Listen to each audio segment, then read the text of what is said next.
out of their bedrooms and bombed into the living room to begin celebrating, only William was alive. Oh! The girl had been beaten to death by William. Oh, And God!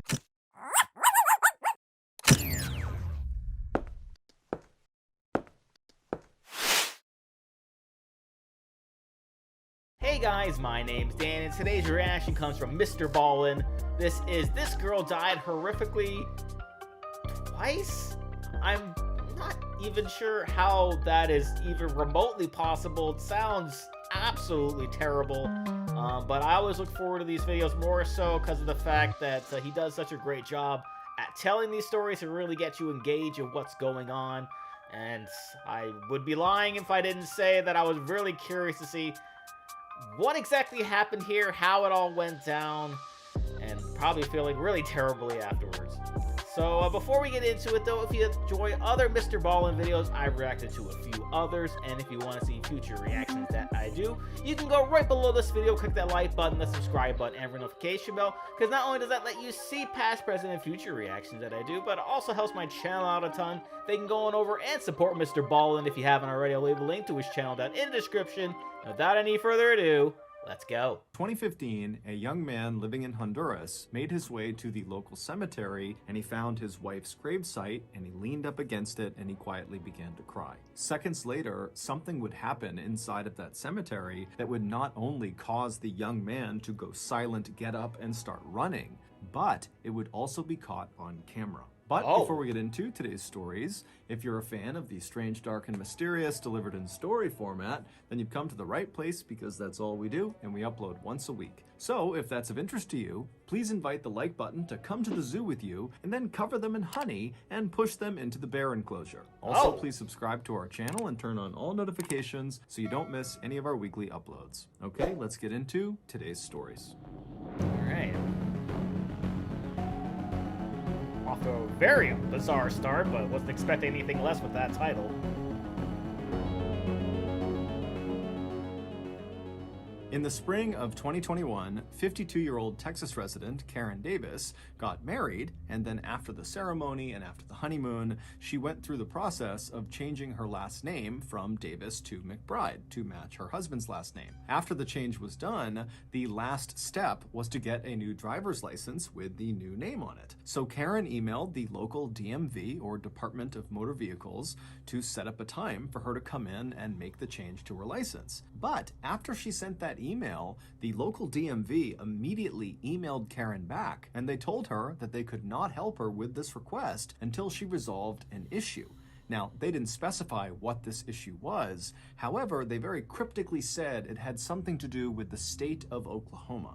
And then at the bottom of the email, there was just a phone number they told her she needed to call in order to resolve this issue. And so Karen's thinking, okay, that's pretty weird, but I did used to live in Oklahoma, so that probably has something to do with it. And so, not thinking much of it, she punched this number the DMV had given her into her phone, and then she let it ring. A few moments later, much to Karen's shock, a woman from the Norman, Oklahoma District Attorney's Office picked up the phone and said, "How can I help you?" Karen immediately assumed that the DMV must have made a mistake, that maybe they were trying to give Karen some other number in Oklahoma, because this was an Oklahoma problem, and they had mistakenly given her the number to the DA's office. But since she had this woman on the phone, Karen told her, hey, I was just trying to get a new license in Texas. They told me there was some sort of issue. It had to do with me potentially living in Oklahoma. I don't know what it is, but this is the number they gave me. So I'm sure it's a mistake, but that's why I'm calling. The woman from the DA's office had no idea who Karen was, but after taking down Karen's information and looking on her computer, she discovered Karen's so-called Oklahoma problem. And after she explained to Karen what this enormous problem was, Karen literally couldn't believe it. But after this woman went over the details a few more times and really showed Karen that this Oklahoma problem was very, very real, suddenly everything in Karen's life made sense. For the last 22 years, Karen, who was incredibly smart and friendly and polite and never had a problem with anyone, had an incredibly hard time getting a job. Even jobs that she was extremely qualified for, she would get turned down for someone who was way less qualified. And then, in the rare times that Karen did actually get hired, she would always get fired for no reason. And so Karen never understood why she was being treated this way until now. It would turn out 22 years earlier, which is when Karen's hireability issues began, she lived in Norman, Oklahoma, which is where the DA's office was that she would end up calling 22 years later.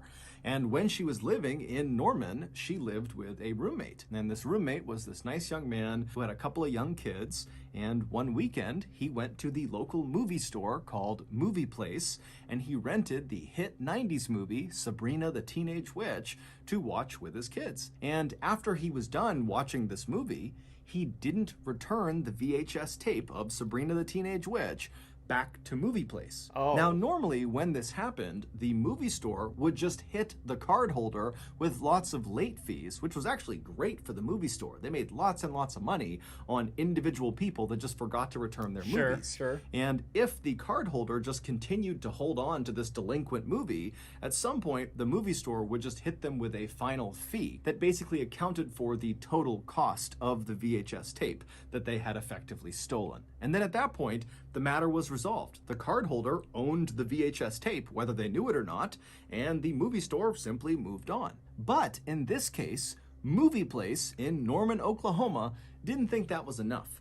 And when Sabrina the Teenage Witch was not returned in a timely fashion, they pressed charges against the cardholder. And the cardholder was Karen Davis. The roommate had just borrowed her card. And somehow, these charges against Karen were never brought up to Karen. She was never contacted by anyone.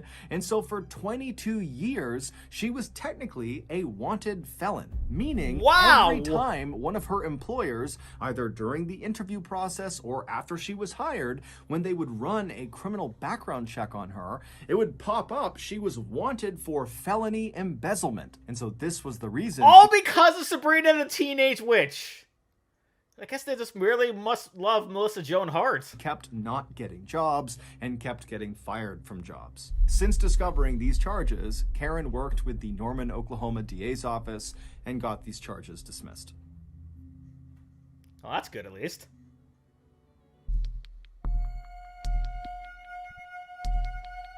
In the early evening hours of December 24th, 2011, so Christmas Eve, 26-year-old Zazel Preston sat on her bed in her little apartment in Anaheim, California, and wrapped Christmas gifts for her children. Laying next to her was her newest addition to the family, her third child, a 7-week-old little boy.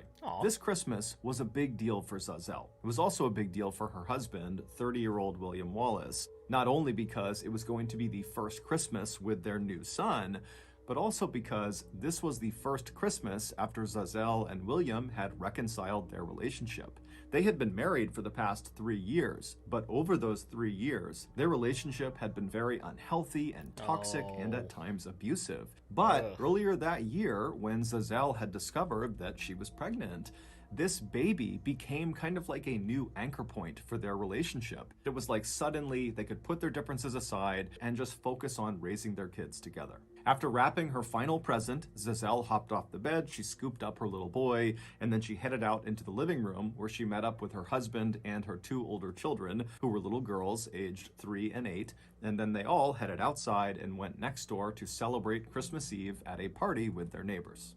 Early the next morning, so on Christmas Day, Zazel's 2 oldest children, the 2 girls, they got up early and they rushed out of their bedrooms and they ran down the hallway into the living room where their parents were waiting for them on the couch along with their baby brother. The living room was completely decked out with Christmas decorations that the family had put up over the past couple of weeks. The Christmas tree was in the corner with bright multicolored lights and ornaments all over it. There were wreaths on the wall and other string lights around the top of the room. And then over their fireplace were all of their stockings nailed up, stuffed with goodies. The little girls squealed with delight and ran around the couch and took up spots right underneath the Christmas tree, and they grabbed their first present and they turned and looked at their parents on the couch and they saw their dad kind of give them a nod of approval, which meant, okay, you can start opening your gifts. And so the girls happily begin tearing into the festive wrapping, and then after each of them had their brand new toy in hand, they turned around reflexively to show their parents. And so William, he sees the toys and he says, oh, they're so great, guys. And then when the girls, they look at their mother and they show her the toys, she doesn't even react. She completely ignores them. And so at some point, you know, these little kids, they start yelling for their mom, hey mom, check it out, look at this new toy. But Zazelle just sits there. She doesn't say a word. She's just sitting back on the couch, completely ignoring them. Oh, Finally, no. the 8-year-old turns to William and says, what's wrong with mommy? And at this point, William pauses, and then he gives Zazelle a scathing look before very bluntly saying to these young kids, mommy got drunk, and now she's ruined Christmas. The girls knew from William's tone of voice that their parents must be fighting, and so they did what they normally did when this happened, and that was to just try to ignore it. And so the little girls, they turned away from their parents and began opening more presents, doing their best not to disturb their parents, who were sitting silently behind them. And then, a little after 9 a.m., after most of the presents had been opened, William abruptly stood up and walked into the other room and placed a phone call. And then, a few minutes later, there was a loud knock on the front door.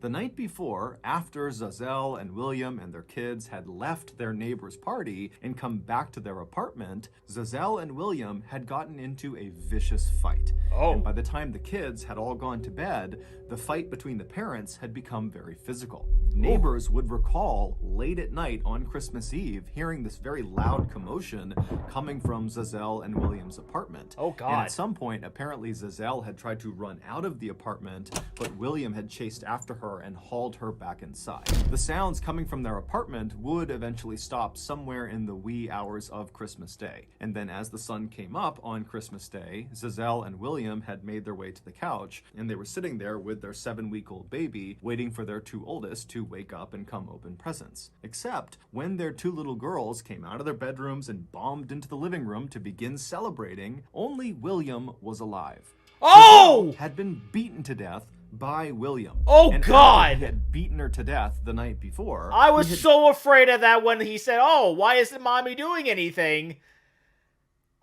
Dragged her into the living room, set her up on the couch to make it look like she was sitting, and then put sunglasses on her eyes in order to trick the children. And so all morning, as this 3-year-old and 8-year-old are opening these gifts and turning and showing their mother with excitement, she was dead the whole time. But at around 9 a.m., William realized his charade was not going to last because his kids were really keyed in to there being something wrong with their mother. And so that was when he got up and he called 911, and he told them that his wife had gotten drunk and fallen into a glass coffee table, and so she was hurt. And so a little bit later, the police and paramedics, they arrive, they go inside, and right away they can tell William is lying to them. There's more to this story than they're being told. And so ultimately, William would be convicted of 2nd-degree murder, and he would be sentenced to 15 years to life in prison.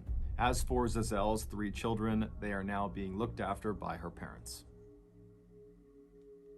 Damn. Terrible. Absolutely terrible. In August of 2015, 16-year-old Nacy Perez suddenly woke up in the middle of the night. As she lay there scanning around the dark, tiny room that she was in, it dawned on her that the most likely reason she had just woken up is because she really needed to use the bathroom. And so she climbed out of her bed and she began carefully walking across the room where her other relatives were sleeping on the floor as she moved towards the back of the house. Nacy lived in a town called La Entrada, which is located in one of the poorest and most dangerous countries in the world, Honduras. But despite the harshness of her reality, Nacy was pretty happy. She had recently married the boy she was in love with. His name was Rudy, and the 2 of them were both very excited about their first child, which was due in a matter of months. So nice. Nacy reached the back of her house, she pushed open the back door, and she stepped out into the hot night air, and then she made the familiar walk across her backyard toward the outhouse. But Nacy would never reach the outhouse. The next morning, Nacy's mother woke up first. Her name was Maria, and as she passed by the back door, she looked outside, and she saw Nacy lying on the ground. And so Maria, she screams, she runs outside to her daughter, and she flips her over, and she's looking at her, and Nacy is unresponsive, and she's foaming at the mouth. Oh, God. Now, they're in a part of the world where healthcare was not top-notch, not even close.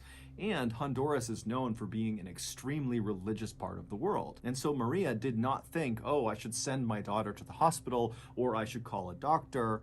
Instead, Maria and the rest of Nacy's family, who had all streamed outside because of the commotion, they decided to call a priest to perform an exorcism because the belief was Nacy must be possessed with demons. Oh, no. And so a priest was hailed to the residence, and the priest would perform an exorcism on Nacy, but it wouldn't do anything. And so at that point, Maria and the rest of Nacy's family would take Nacy, who was still totally unresponsive and foaming, to the local hospital, but by that point, it was too late. Nacy was dead. When Nacy's family asked the doctors what happened to her, they said they didn't know. And so, heartbroken and confused, Maria and the rest of Nacy's family brought Nacy back home. They had an ad hoc memorial service, and then they buried her. The following day, Nacy's husband, Rudy, who was totally distraught because he has not only lost his wife, he's also lost his unborn child. He got up early and he just had to go to the cemetery to be with his wife. And so he made his way over to the local cemetery and he found his wife's gravesite.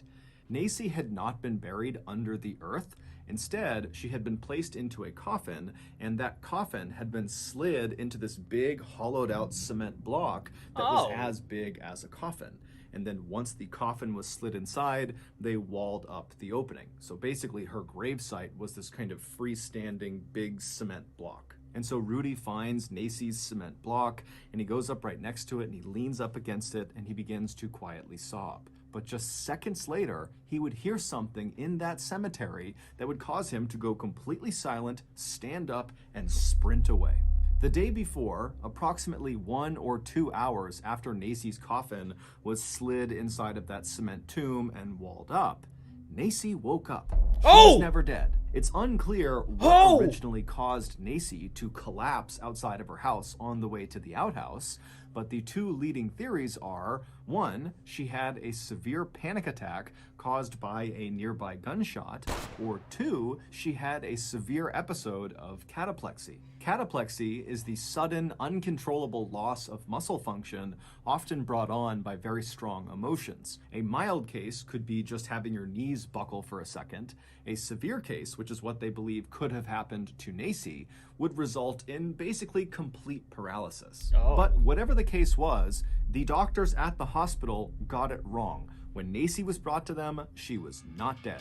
And so when she woke up inside of her coffin that was encased in cement, she began shrieking and trying to pound up against the inside of these tight walls that were pressed up against her. And at some point, she even managed to force her hands up near her head, and she shattered the glass window that sat in her coffin that looked right down at her face. She broke the glass, but it didn't help her at all because, again, it's just cement on the other side. And so glass shards fell into her mouth and into her eyes. And so she stayed like that, screaming and trying to fight her way out for over 24 hours, trying to get anybody's attention. But nobody heard her until her husband, Rudy, he leaned up against her tomb and he put his ear right up against the cement and began to cry.